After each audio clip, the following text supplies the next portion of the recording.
Greetings, fellow travelers, vagrants, explorers, wildlanders, and welcome to episode 57 of the Retro Wildlands. My name is Nomad, and this is my gaming podcast where I like to share my thoughts and experiences with a video game that I have discovered or rediscovered while roaming the gaming wildlands.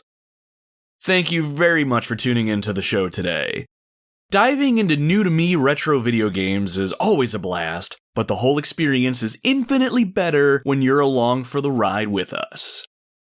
Dee Dee, our canine expedition leader, will be around to greet you by giving you the obligatory sniffing of the leg, so be sure to hold still while Dee Dee judges you deeply based upon the sense he pulls off of you. When he's done, though, do me a favor and give him a good scratch behind the ears, will ya? Dee Dee's been a little upset with me the last few days, and I think he needs a little extra love. You see, when you're on a deadly mission into enemy territory and things like, the fate of the world hangs in the balance, you often have to do the hard thing, or just things you don't want to do. But when I was playing through our latest retro game, I found myself being attacked by ravenous dogs. Now, I don't know about you, but taking out dogs in video games is probably my least favorite gaming activity.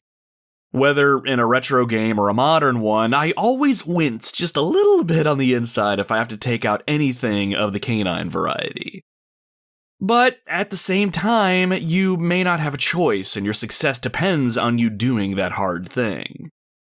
Dee Dee saw me doing this while playing the game we're going to be talking about today, and he's been a little peeved with me since, so yeah, if you can, give him a nice scratch behind the ears because he sure as hell does not want it from me right now. Dee Dee just doesn't understand, though, that sometimes, in order to accomplish your mission, you will have to be willing to face down all threats. Especially when you're tossed into enemy territory with nothing but your wits, your reflexes, and a combat knife. On today's episode, we're checking out a game that has a pretty simple premise. The enemy has a secret weapon that must be destroyed, and yep, that's pretty much it. It's a straightforward concept, and one that fits perfectly into the mold of games made back in the late 80s. But something about this game caught my attention when I first saw it. Published by Konami, it's hard not to see a little bit of Contra in this game. There's something about a badass military dude taking out waves of enemies that just gets my adrenaline pumping. But for some reason, the badass military dude in this particular game doesn't have any cool guns or awesome weapons like the infamous spread gun. Our hero has nothing but a knife. Either he has something to prove, or those our hero reports to are just plain stupid. Still, a game with a simple premise is just what the doctor ordered, so today, on the Retro Wildlands, we're going to be rushing forward and attacking. By doing a lot of stabbing, as we check out Russian Attack. Now, Russian is not Russian, as in Russia. Rush with an apostrophe N implies that we're rushing towards our enemy and our ultimate objective.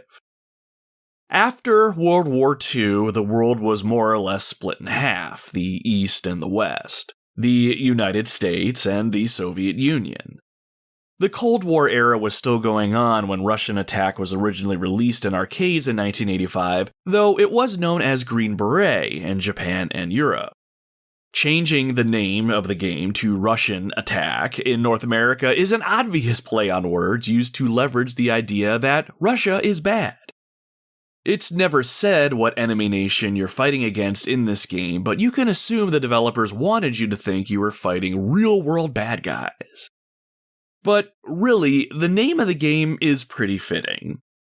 In Russian Attack, players take control of a lone commando armed with only a combat knife, and your mission is to rush forward to the end of each stage, shanking anything that gets in your way.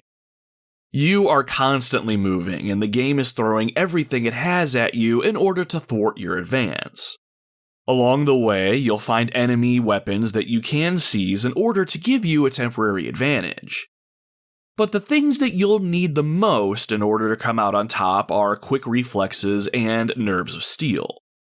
One slip-up can cost you, and when you're going up against the forces of not Russia, you're going to need to bring your A game. But with a game like this that has such a simple premise, I'm sure you're probably asking yourself one important question. Is Russian Attack a game that's worth my time? Or are there better games out there that are trying to accomplish the same thing? Well, my friends, that is the question I had when I went into this one. Some people I've spoken to about Russian Attack feel that this is a good all-around game that's worth a try. Others have told me that I would not be missing much if I decided to pass this one by. So, today, whether you've played this game before and are looking to relive some of the old glory days, or you're just curious about what you might be getting into, I'm going to figure out if Russian Attack is a game worthy of your precious time. Even if I have to make Dee Dee upset by stabbing some pixelated attack dogs in the process. Now, if you're new to the show, I like to kick things off by chatting it up with you all a little bit first and give you all a peek behind the scenes here in the Retro Wildlands before we jump into the game that we're going to be talking about. Depending on what's on my mind, I like to share what's going on with the show itself, what games I might be playing, what projects I might be planning, and what's going on in my personal life, or whatever else I feel like tossing into your ear holes. I also want to take some time to read and respond to any comments I received about Russian Attack from our Retro Wildlands social media pages in an effort to give the community a chance to sound off their thoughts. Now, if none of that interests you and you're just here for the Russian Attack experience, no worries, you can skip ahead about 10 to 12 minutes and you should get into the game talk. I'll also be sure to put timestamps in the show notes so you can see exactly where you need to go if you don't want to stick around. But don't go rushing off just yet, my friends. See what I did right there? Peak podcasting right there. And that's just a little bit of a taste of what's coming up, so please stick around if you have a little bit of time to spare. We're going to talk a bit of video games, and your fellow Wildlanders will get a chance to sound off their thoughts to the rest of us. And I can't think of a better way to set the stage for the journey ahead. So, without further ado, let's get into our opening segment that I like to call Campfire Catchup.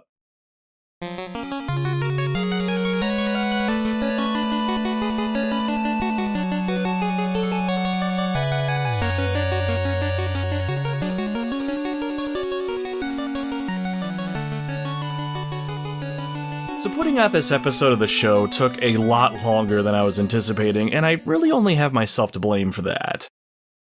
Over the last month or so, I've had a lot going on around my neck of the woods, and that includes things involving my personal life, work life, family life, and that elusive work-life balance we're all trying to find these days so we don't allow our mental health to erode away.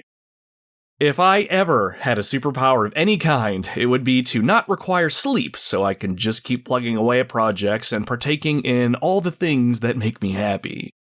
This last month required me to dip into the quote-unquote things that make me happy pool more than normal, and while playing games and writing scripts for this podcast absolutely make me happy, I actually hit a point after our last episode where I lost the drive for a moment. I think that happens to most creators, though. It's actually one of the main reasons I decided not to find ways to monetize this show yet. Once you start taking money from people for your work, the reason you create changes, even if it's just a little bit. If I'm ever lucky enough to make money off this little hobby of mine, I can guarantee you I'll be making deadlines and meeting goals more consistently.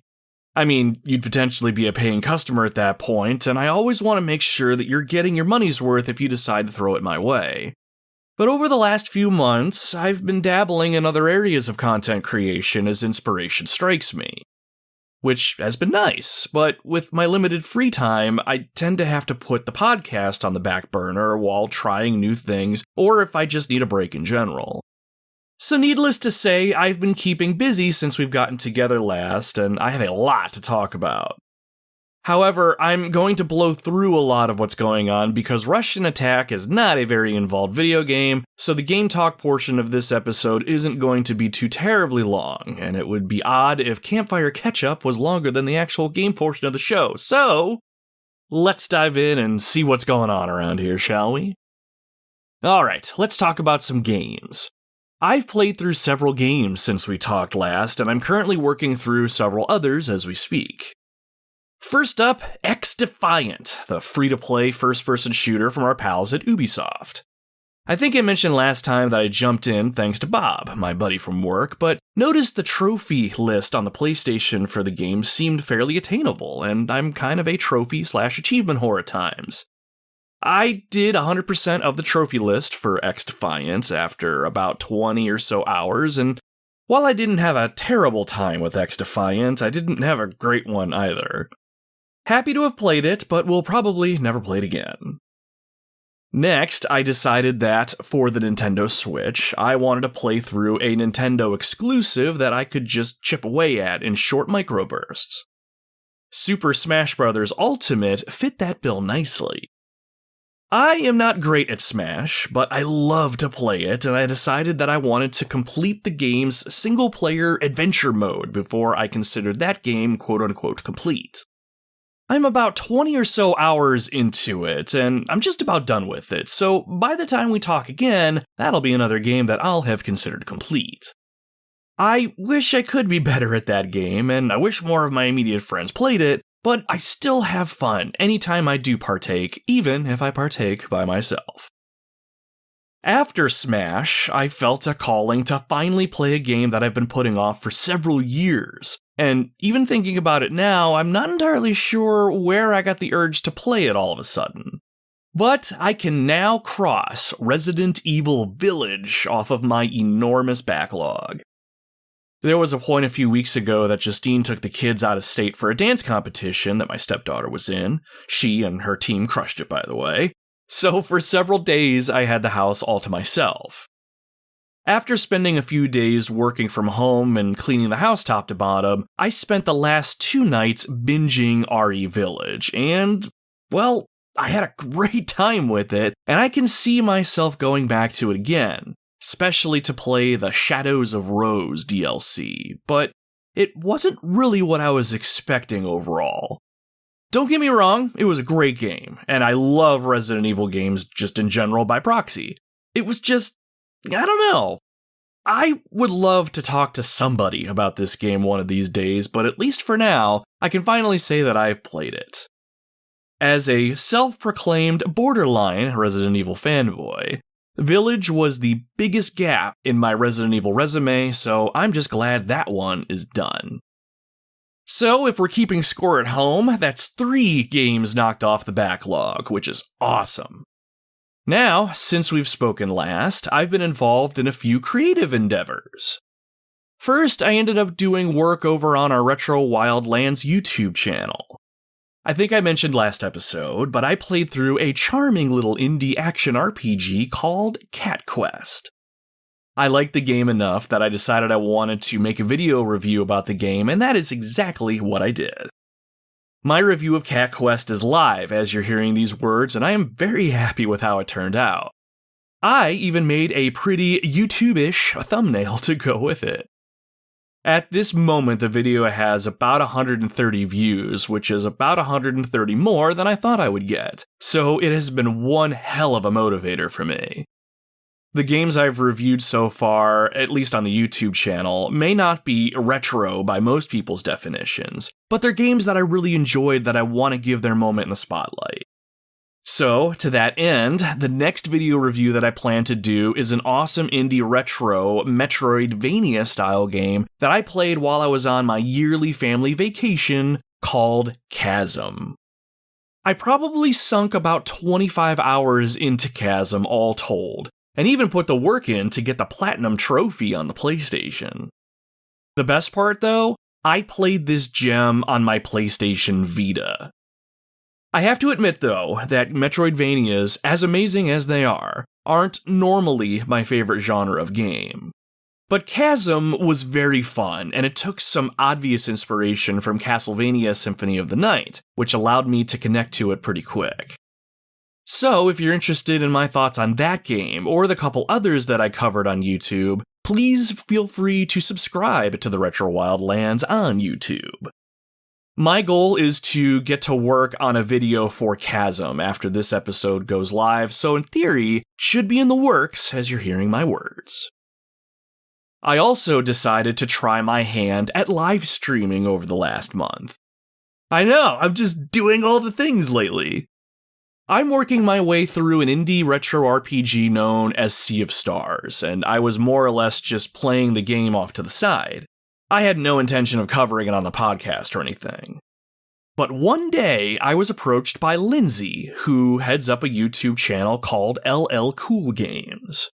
She's been wanting to play Sea of Stars herself and thought it would be cool if we played it together and met once a week to talk about the game as sort of a way to keep each other accountable. It was a great idea, which then evolved into us teaching ourselves how to live stream and having those discussions together in real time. We've done 2 together so far, and you can find those archived conversations over on either of our YouTube channels if you're at all interested. There are some story spoilers, so listen at your own discretion, but we had a blast talking together and interacting with the few people that stopped by the stream. So now that I've tried that, I am very eager to keep doing more live streams, just so I can learn and get better speaking in the moment and interacting with people in real time. Lindsay and I usually meet on Tuesdays around 9 p.m. Eastern, so if you want to hang out while we chat Sea of Stars, you are more than welcome. Keep an eye on our social media pages for links to those events. I'm not 100% sure if we're going to keep this up after we finish Sea of Stars, but stay tuned. We are having a blast together so far, so anything is possible. Alright, I think that's enough catching up for this episode. There's plenty more to talk about, but we're going to keep this one short and sweet. I've been playing a lot of games and trying out a lot of new creative endeavors, so I'm anxious to keep plugging away whenever and wherever I can. Before we move on though, just a quick reminder, the Retro Wildlands is all over social media, so if you're interested in keeping up with the latest from me and Dee Dee, or you just want to add a little retro and modern gaming spice to your timelines and feeds, feel free to throw us a follow on your favorite platform. Or all of them. Easiest way to find the show would be to check out our link tree at linktr.ee/retrowildlands, and you'll be taken to links for our Facebook, Instagram, Twitter/X, YouTube, and all the other places we hang out sometimes. I'm pretty responsive to comments on posts and direct messages, so even if you're just looking for a way to interact with me directly, that is how you do it. Okay, that is really enough catching up now. It is time to get to the reason that we are all gathered around the campfire today, my friends. It is time to talk about Russian Attack. We had a couple people in the Retro Wildlands community drop their thoughts on Russian Attack, and I wanted to share and respond to them here. So let's just jump right in with our first comment that came from Chris Copleen, who is one half of the Retro Hangover podcast. He chimed in over on our X/Twitter page and said, "It's the kind of game that requires the dumb fun switch to be turned on to enjoy. It's not deep at all, and it's incredibly repetitive. The difficulty towards beating it is more of a war of attrition with your patience than having a high skill level. Still, it's fun somehow." I love this comment, Chris, as it's the perfect summary of my own feelings about this game overall. Not all retro games are deep and immersive, which is fine, but I was actually surprised with how sparse Russian Attack actually was. But the key, though, was the fact that I was having a good time with this game. It is dumb fun, exactly as you describe it. And personally, while I'd rather legitimately skill up and get better at a game because I'm becoming a better player as I go, there is nothing wrong with just zoning out, putting your reps in, and getting better purely because you memorized a pattern or mastered a particular set piece. So while the game is hard and continues to get harder as you go, it is very beatable and it's very fulfilling when you do beat it. That's one of the things that makes this game special in my opinion. Thanks for the comment, Chris, and if you're listening to this show right now and you have not checked out the Retro Hangover podcast, consider throwing them into your gaming podcast rotation. It's a show that I listen to regularly, and you should too. Our last comment this episode comes from Mast Keaton, who reached out to me over on Discord. Keaton has an affinity for Lon Lon milk, he was telling me, and was caught recently rummaging through our drink cooler. Unfortunately, we don't have Lon Lon milk, Keaton. Generally, we stock alcohol for our adventures, which is strictly by Dee Dee's orders, I might add. But it's always great seeing you hanging around the campfire, fluffy fox-like tails and all, my friend. Here's what Mast Keaton had to share with the expedition. I rented that once as a child. Mom saw me playing it, saw it looked too violent, and asked me what it was called. When I told her the name, she frowned, unhappy because the US and Russia were allies now. With an innocence only a preteen child can have, I explained it was Rush and Attack, not Russian Attack. Her concerns were not alleviated, but she didn't take my game away. I decided not to push my luck though, so I never rented it again. I think I would have made the same decision as you, Keaton. Best not to poke the bear, Russian or otherwise. It is fun though, looking back on retro games and seeing how violence in games has evolved over time. My mother would have agreed with your mother though, I'd bet. There's no blood in this game, but you are clearly stabbing people in such a way as to end them in the most painful way possible.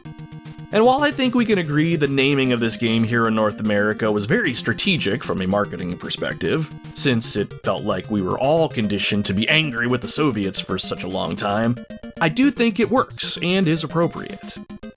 I rather like the name, even if I do find myself taking a moment to talk a little slower and make sure that I'm saying Rush and Attack for the uninitiated. Even if you don't play it again, Keaton, stay tuned to the show, my friend. I plan to play it for the both of us. Thank you very much for reaching out. I really appreciate your support and taking time out of your day to hang out at the campfire with us. Originally released in arcades in 1985 and then on the Nintendo Entertainment System in April 1987. Russian Attack, or Green Beret as it was called in Japan and Europe, is widely considered to be a hybrid run-and-gun / hack-and-slash style game. Players take control of a lone United States special operator, presumably a Green Beret, and are tasked with freeing captive prisoners of war in the arcade version, but in the NES version, the mission is to destroy the enemy's secret weapon. Either way, the odds are stacked against us because High Command sent us into enemy territory with only a combat knife to see us through. Maybe they're all a bunch of idiots. Or maybe they know how dangerous we really are with only a knife at our disposal. Regardless, we'll need to be quick and deadly as we make our way through several layers of the enemy's defenses, all while repelling multiple enemy types. Foot soldiers, paratroopers, artillerymen, jumping soldiers, and even those attack dogs I mentioned in the intro that Dee Dee hates seeing me take out are all gunning for us. Will we have what it takes to see the mission through, or will we just be another needless casualty of war? Well, my friends, that is going to be solely dependent on us. So let's gear up, Wildlanders. Strap on your parachute, don your beret, and don't forget your combat knife. This mission isn't going to accomplish itself, and it's on us to clear out any obstacles in our path. Even if it means stabbing those obstacles repeatedly in the stomach until they stop moving.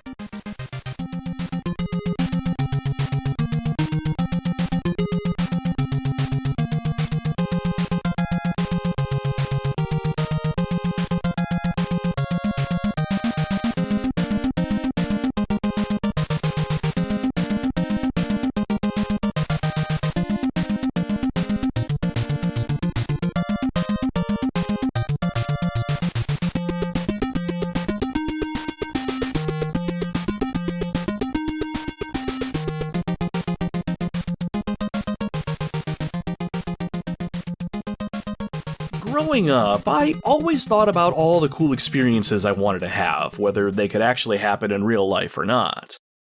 Example, how many of you thought it would be cool to be a pirate? Sailing the high seas, plundering, looking for treasure, and singing sea shanties along the way. Or how about a superhero?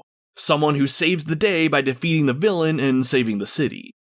How about an action hero? Someone who can accomplish the most dangerous missions, survive them all, and somehow get the girl at the end. I can guarantee we've all had fantasies like that when we were younger, and that, in my opinion, is one of the reasons video games were so popular back in the day. In a way, we got the chance to do the things we dreamt about through the games that we played. Skies of Arcadia on the Sega Dreamcast allowed me to fulfill my pirate fantasy. The Punisher may not be someone's first choice for a superhero, well, because he really isn't one, but the Punisher on PlayStation 2 let me be a hero that I liked and got to save the day in my own special way. And as odd as it sounds, Super Mario World made me feel like an action star as I traversed multiple worlds before beating Bowser, saving Princess Peach, and getting that oh-so-sweet peck on the cheek from her. Books and movies were always great for accomplishing the same goal here, but for my money, there's just something about diving into a video game where I have tangible control over what's happening that really stands out. Some of the best memories I have of my youth and some of the more profound lessons I learned come from my experience with those video games. Now, while this is certainly still applicable today, there has been a small shift inside me as I've gotten older, and a shift that I'm sure happens to all of us as we mature far into adulthood. While many of us will forever look for ways to insert ourselves into incredible situations and indulge in a little pretend, anymore now we always find ourselves craving something much simpler. Sometimes all we need is a quick escape, one that allows us to forget our worldly troubles by offering a simple premise alongside a challenge that'll keep us engaged for a time. Nothing more, nothing less. As we get older, our time becomes more valuable and more limited, and we become very aware of it as to not waste it. And while there's plenty of modern games that accomplish this quite nicely, there's plenty of retro games that fit the bill as well. Especially the game that we're going to be chatting about today. I honestly don't remember where I first heard of or saw Russian Attack for the first time when I was younger. This game was originally released as an arcade game back in '85, and at least to my knowledge, I've yet to see this game in an actual arcade. It's possible I saw this game at a friend's or a relative's house or something, because when I was thumbing through the NES library of games, trying to remember old games that I used to play, this one immediately caught my eye when I saw screenshots of it. Especially the opening of the game where you parachute behind enemy lines before you start your mission.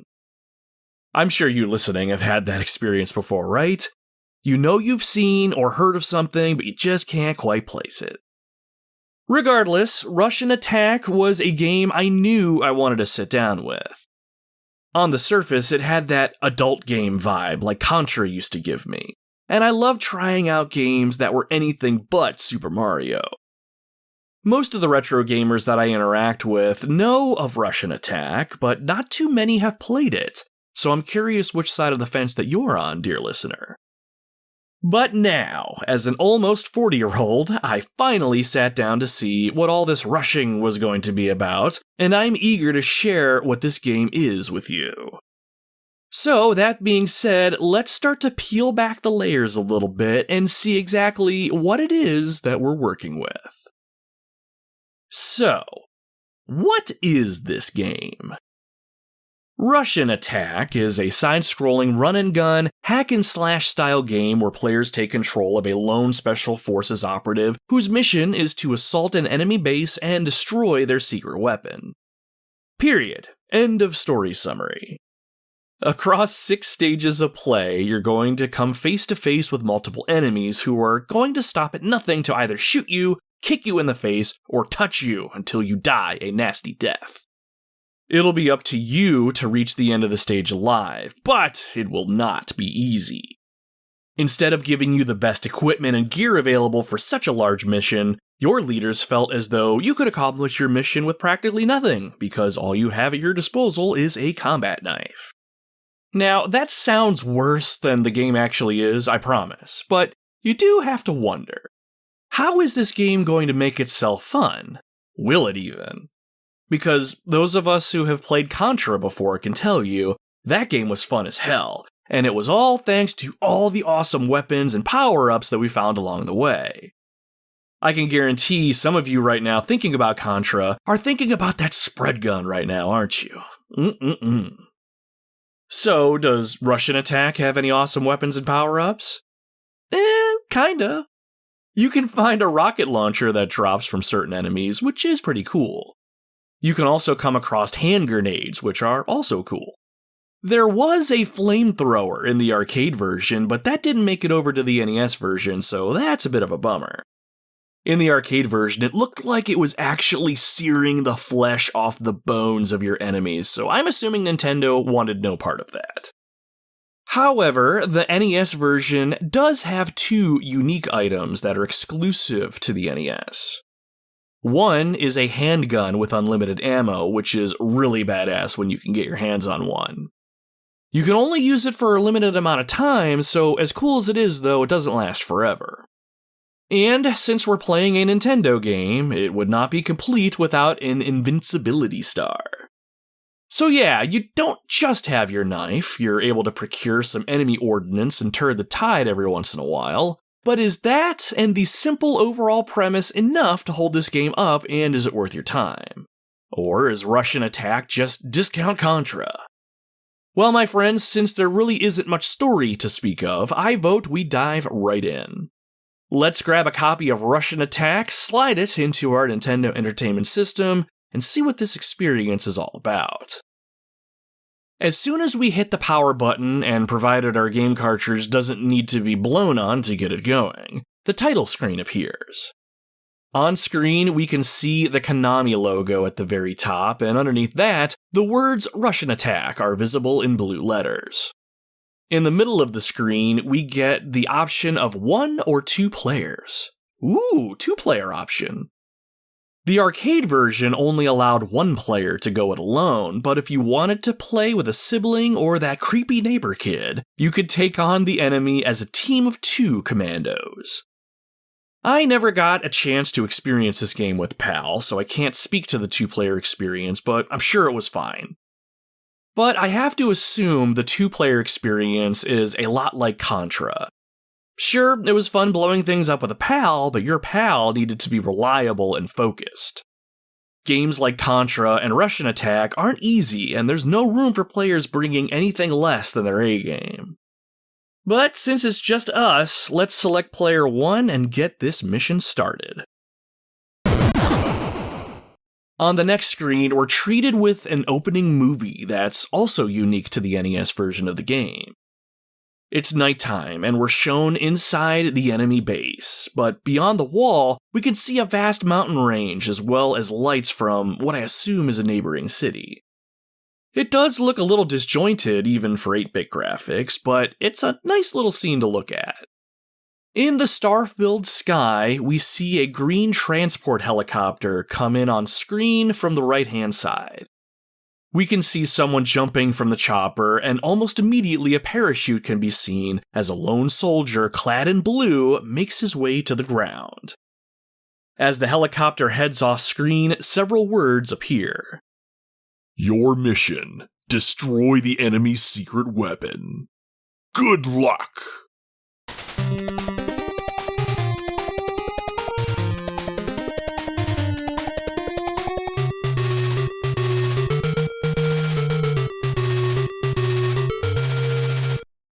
And yep, that is pretty much it. Are you ready to go stab some people? Well, good, let's get after it. On the next screen, it's daylight all of a sudden. We're clearly inside the enemy compound, and there's even tanks parked in the distance. Our soldier is ready to go on the lower left-hand side of the screen, and... Ah, damn, what the hell is that? Have we been discovered by the enemy already? Sure enough, a lone enemy soldier appears on the right-hand side of the screen and is heading straight towards us. Okay, soldiers, let's get ready to engage. To move your character on screen, we simply use the directional pad. Press right to move right, left to move left, simple. We can lie prone on the ground by pressing and holding down on the D-pad as well. Keep this in mind because we'll more than likely need to get nimble if we have some enemy projectiles heading towards us. Now, right off the bat, one thing you'll have to get used to is jumping in this game. Jumping is relegated to up on the directional pad, and man, I do not care for jumping using the directional pad at all in any game that I have played up to this point. It's not the worst thing ever, and you do get used to it after a bit, but I do wish jumping was attached to either the B or the A button. The problem with that mentality, though, is those buttons are already spoken for. Your A button, which seemingly does nothing at this exact moment, is reserved for using an item that you may have picked up, like a rocket launcher or grenade. Your B button, however, is the one that you'll be smacking around a lot. This button makes your character thrust his combat knife forward, and it'll be the primary means in which we attack our enemies and carve ourselves a path to our mission objective. Alright, with that out of the way, we have everything we need to defend ourselves from the enemy heading our way. Let's move forward to meet our adversary and then show him what his insides look like. Obviously, a combat knife is pretty short range, so we're going to have to let our enemy get close to us before we attack. Lucky for us, though, our enemy is just blindly rushing towards us. They don't have a firearm or other weapons, so their foolishness will be their undoing. Okay, he's close enough, press the B button and shank this guy. Excellent work, soldier. All it takes is one meaningful stab to the stomach, and our enemy is toast. Hopefully our wrist muscles are toned and ready, because we're going to be thrusting our knife forwards quite a bit before our mission is through. And speaking of, get ready to do it again, because while we were eviscerating this guy, another enemy was starting to come up from behind us. Turn your heading with the directional pad and let's perforate this moron who is also coming at us with no weapons. Nice. No time to wipe the blood off your blade, though. We have a mission to complete, so we just need to get moving. Much like in Contra, enemies will continue to come at you, even if you don't move forward, so it would behoove us to get our asses in gear and head towards the right of the screen. Now, one thing you'll probably have noticed about your surroundings are the ladders that are placed around you. In all levels of Russian attack, you can climb ladders and move up to a higher plane, or back down to a lower one. In our case here, we can move up onto a bridge. Further, some ladders will let you go even higher if they're available. In the first stage especially, it really doesn't matter which portion of the stage that you're on, the experience is more or less going to be the same. You can use ladders to potentially move yourself out of harm's way or move to a plane that might have a power-up on it, let's say.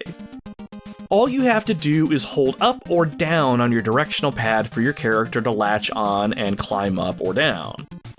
It's easy enough, but be warned.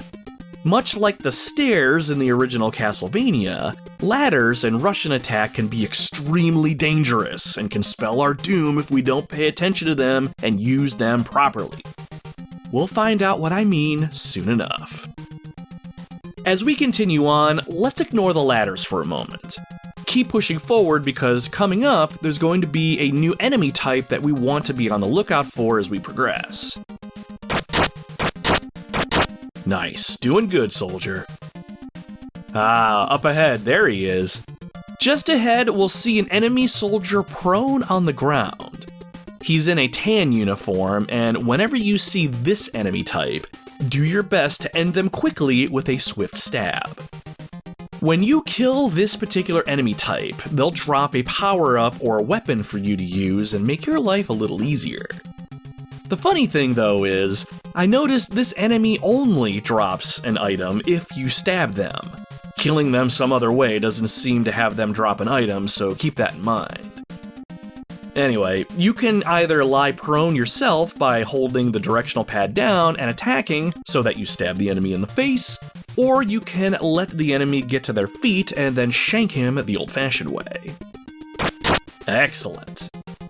As soon as you make contact with the enemy, you'll see a rocket launcher go flying and land on the ground. All you need to do in order to pick up the launcher, or any power-up for that matter, is just walk over it.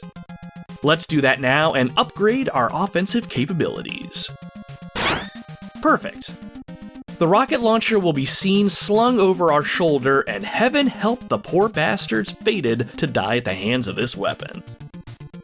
Rocket launchers and grenades will stay equipped on your character until you use all the available ammo that you have.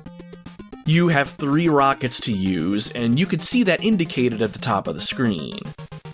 Next to the letters POW, or POW, is the number 3. You can't carry any more than 3 uses of a special weapon, so don't think you can stockpile munitions or anything. Be sure to use what you have before picking up the next weapon. So, how does this baby work?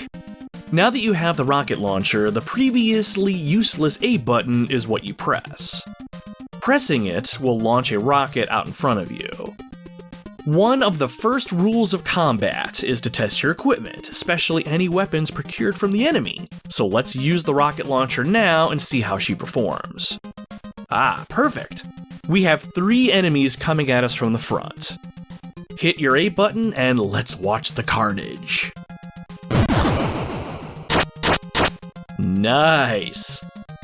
For some reason, though, the rocket launcher acts more like a high-powered bullet, as it doesn't explode on impact. It'll just keep moving through enemies, killing anything that it touches. This makes it the perfect weapon for taking out a cluster of enemies packed together tight, or if you have enemies coming from both sides and you just need a little breathing room on either side of you. There's also another interesting use for the rocket launcher that I can show you just up ahead, so let's keep moving and we'll get there soon enough.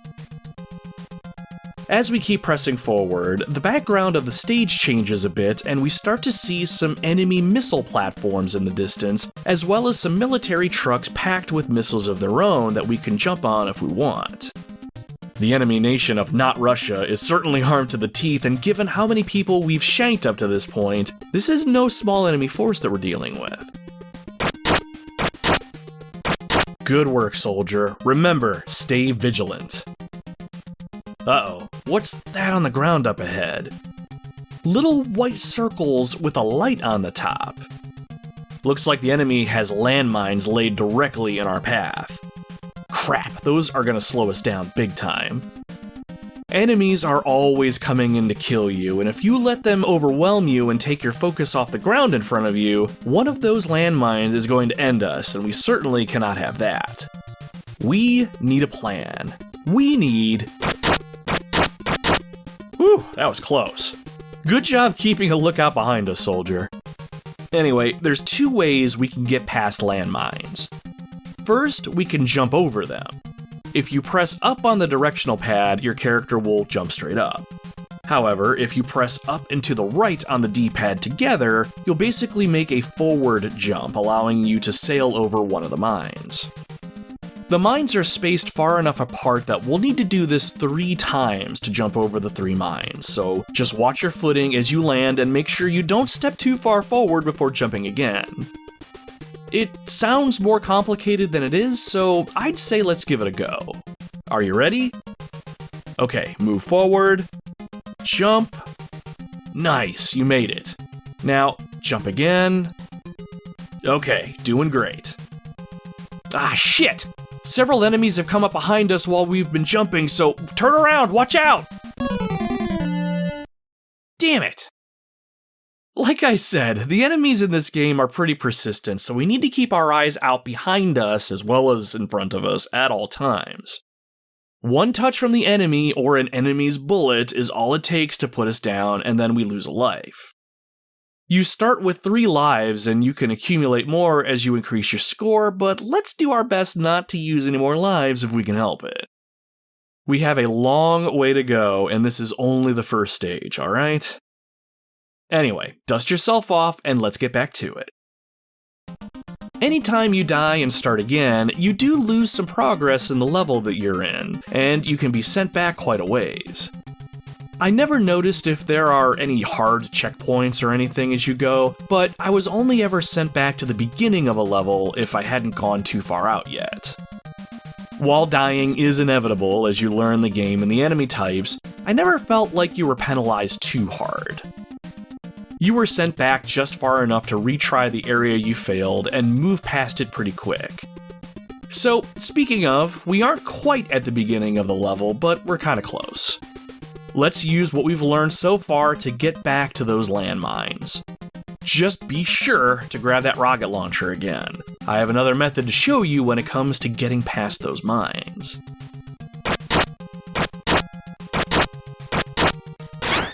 Yeah, take that, you bastard. Whoa, okay, slow down there, partner. We are back to the landmines. Now, we can try again to jump the mines and keep moving, or we can use that rocket launcher you grabbed. Yes, probably more useful than attacking enemies, the rocket launcher's missile bullet thing will explode all mines it comes into contact with. Lay prone on the ground with the directional pad and get close to the first mines so that as many of the mines as possible are visible on the screen. We're going to fire a blast, then quickly get to our feet and then move forward. Are you ready? Okay. And fire.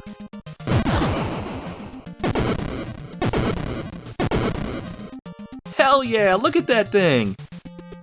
Moving forward, make sure the missile doesn't disappear off screen, so continue to push yourself forward and get the most out of that missile.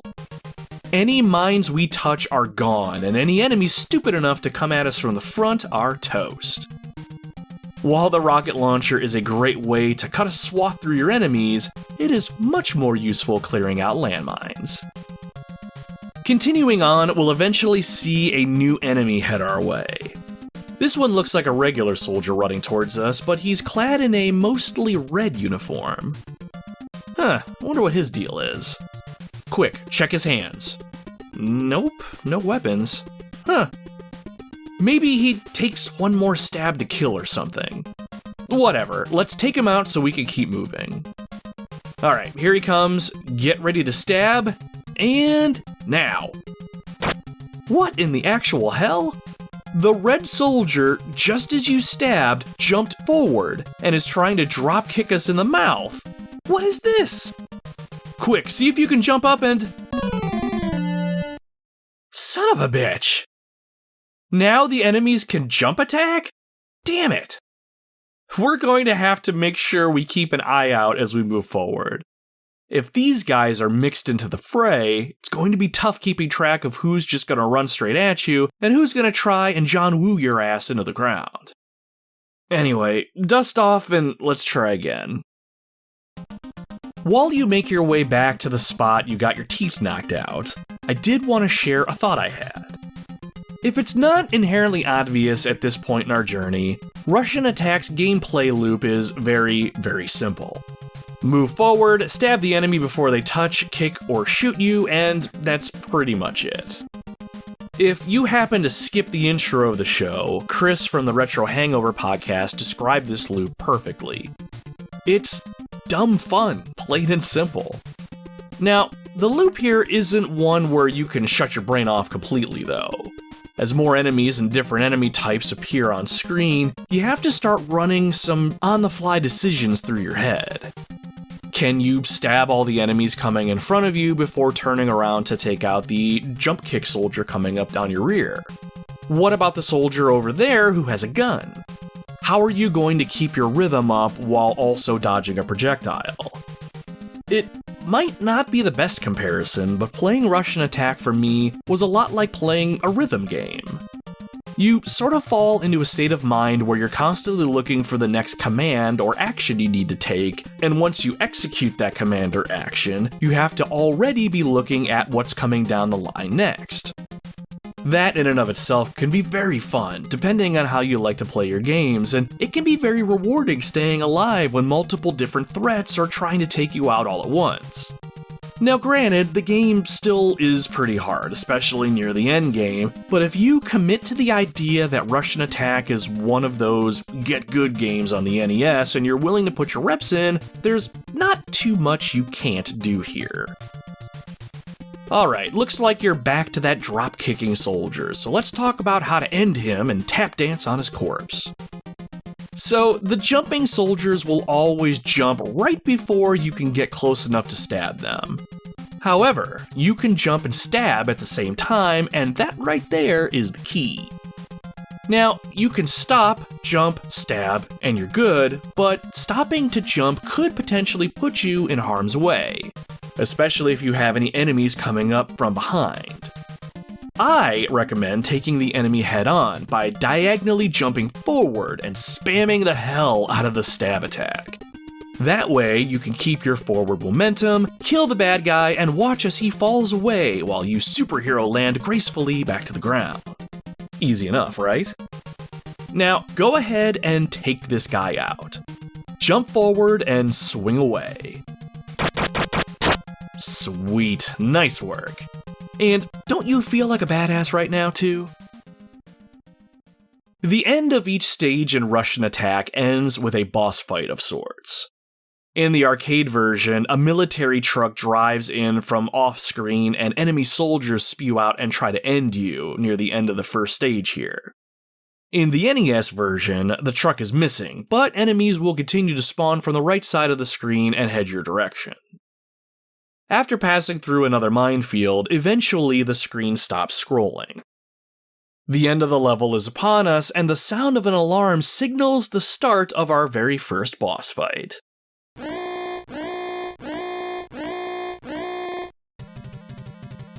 Now, this boss fight will only be tough if you aren't paying attention, so, pay attention for this one.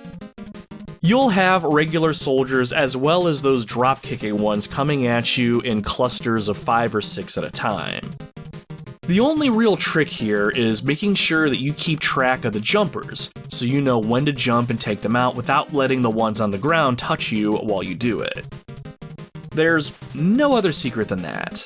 Unless, however, you found a way to save all 3 shots of a rocket launcher and have that with you when the fight begins.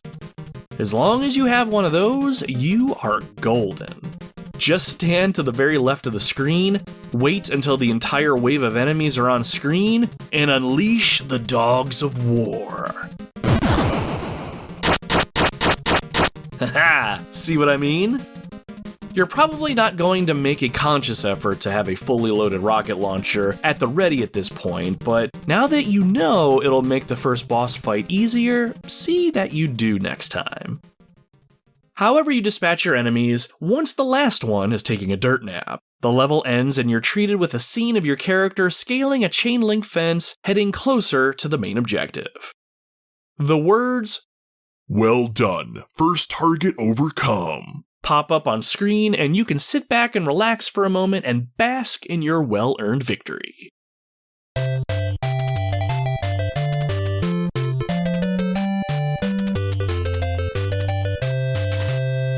But don't get too complacent, because without warning, you are thrust into the next level.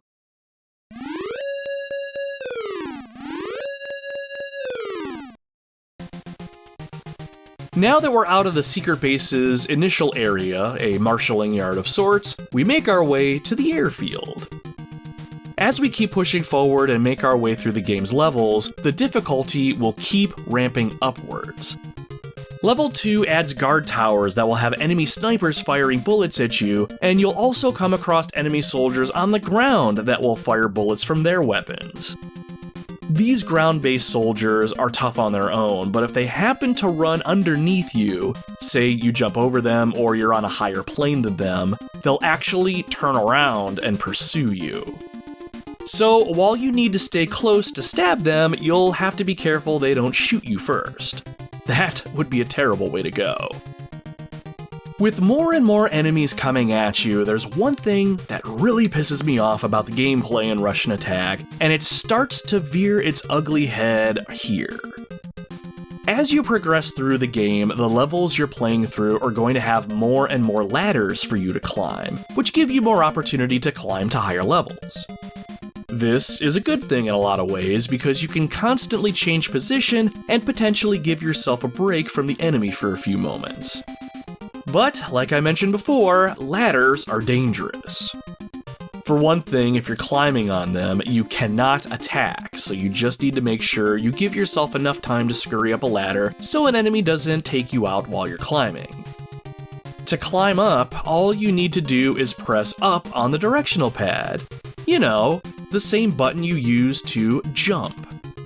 You're also able to climb a ladder mid-jump so long as you're holding up on the D-pad when you come in contact with it. Now, here's where things get a little disruptive. If you're like me and you favor jumping forward to attack those drop-kicking assholes, there's a great chance that, while you're in the air and before you thrust your knife, you'll latch onto a ladder if it's close enough. Then, guess what happens? Yep, you guessed it. You die an extremely frustrating, unnecessary death. I'm sure you can avoid this by making sure you aren't holding up longer than you need to, but anytime this would happen to me, it would make me think of the times that the stairs would take me out in the original Castlevania. I understand the method of traversal, it's just hard to do the thing sometimes. Is it bad game design or anything? No, not really. In fact, most of the times I would perish in Russian attack would be because I screwed up and lost track of what was happening around me. And I acknowledge the fact that this is a game from 1987 and things like this are to be expected. But god damn it, was it annoying as hell dying holding a ladder I did not want to hold on to. Overall though, my experience with Russian attack was generally positive. The graphical presentation of the NES version was obviously a bit inferior to the original arcade game, but the NES version absolutely does a great job capturing that arcade aesthetic. The game's overall graphical presentation isn't groundbreaking or anything, but everything does look good. Character sprites are detailed enough that you generally know where you are on screen at all times, and you know what enemy types are present so you can plan attacks and defensive strategies accordingly. I did notice that when around 4 or more sprites were on screen at one time, things started to flicker really bad. This can be bad enough that it does sometimes hamper gameplay since you're mainly making snap decisions and movements based on what's where on the screen, but I can't be too mad at it. It is an original Nintendo game after all. One of my favorite games on the system, Teenage Mutant Ninja Turtles, is pretty bad for this exact thing, but it doesn't really take away from the experience. It is what it is. Hell, if you have a problem with the flickering and Russian attack, just kill some enemies and clear some things out. That will fix the problem quickly. And since we're talking about the presentation, I do have to shout out the soundtrack. You've heard some of the music here on the episode. It is pretty good overall. It perfectly captures that single soldier on a mission to save the world vibe pretty well. Whenever you run out of lives in this game, it's game over and you have to start over completely. And whenever that happened as I was learning and getting good at the game, I never really minded it. Mostly from a gameplay standpoint, but partially because of the soundtrack. I never got tired of hearing it, and it did a great job of putting my mind into the moment-to-moment gameplay. Plus, when I was good enough to complete a level and move on to the next one, the reward for me was hearing the next music track, and I was rarely disappointed. The soundtrack to Russian Attack won't be on any of my top 10 lists anytime soon or anything, but overall, yeah, it's pretty damn good. So, with all of that said, I don't think I have too much more to say about Russian Attack. While a lot of the retro games I've played for the podcast are all pretty simple and straightforward by their sheer nature, this game is by far the simplest and most shallow. But that's not inherently a negative, really. Over the course of its 6 levels, it becomes genuinely challenging, which then becomes very rewarding for the player when challenges are overcome. The 6 levels you tackle in the NES version of the game aren't overly remarkable when looking back on them and serve only to change the background a little bit as you take on increasingly harder enemy forces. The problem with the progression, though, is it does become more trial and error focused than it should be. Usually your progression is directly tied to how you develop your skills and your playstyle evolves over time. In Russian Attack, you're really just pushing forward as far as you can until you perish, and hope with the limited attack options available to you that you're able to push just a little bit farther than last time when you're dropped back into the fray. The more this happens, the quicker you'll notice that you mainly just need to memorize things. For the most part, enemies appear on screen around the same points and power-ups are available in the same specific spots. As long as you don't stand around and let enemy forces continually spawn in, you can keep moving forward and you'll start to get a feel for what's up ahead. I did notice some of the power-ups only appear a handful of times throughout the entire game, and while it's easy to know where they'll be, some of them had quite limited use. If you find a pistol, you'll have the ability to shoot out in front of you instead of relying on your knife, only for a limited time though. And there's the classic Nintendo invincibility star that makes you invincible for a short period of time, but I think I only ever saw this in level 3 and I don't remember ever seeing it again. Still, knowing where things are and when they'll appear will help you build a strategy as you keep playing. I think I mentioned it at the top of the episode, but you do have the ability to play this game couch co-op with a friend. While I didn't have a friend to play Russian Attack with, I think this game might actually be less fun with a pal now that I'm thinking about it out loud. With a friend with you on screen, you have to make sure that your pal is working well with you, as it's easy to leave behind your pal or be left behind yourself. I've seen plenty of gameplay online where player 2 is taking their sweet-ass time and they end up dying due to an enemy coming in from the left side of the screen unexpectedly. Plus, it's another sprite on screen that causes the flicker fest to begin even quicker, as more enemies tend to flood the screen in player 2 mode from what I've seen. So, all of that said, does that mean Russian Attack is a bad game that you should avoid? No, not at all. I think anyone who's a retro gamer or retro gaming curious should at least give this game a try if you have the means, if you've never played it before. That goes double for anyone who likes Contra. Russian Attack was before Contra's time, but it's easy to see how this game went on to influence Contra. Even though you don't have weapons like the machine gun or the iconic spread gun to fill the screen with bullets, I think the spirit of what makes Contra a good experience started with Russian Attack. There's more memorization as a gameplay mechanic here than I think I personally like, but that's okay. All told, this game will take you maybe around 20 minutes to beat start to finish if you're good enough, but much longer to master. And believe me when I say, it is a great feeling to master this game. It may not be the most popular game out there, and it may not be the most memorable, but for my money, Russian Attack is a solid choice for anyone looking to have a decent time. Especially if stabbing things is what brings your life joy.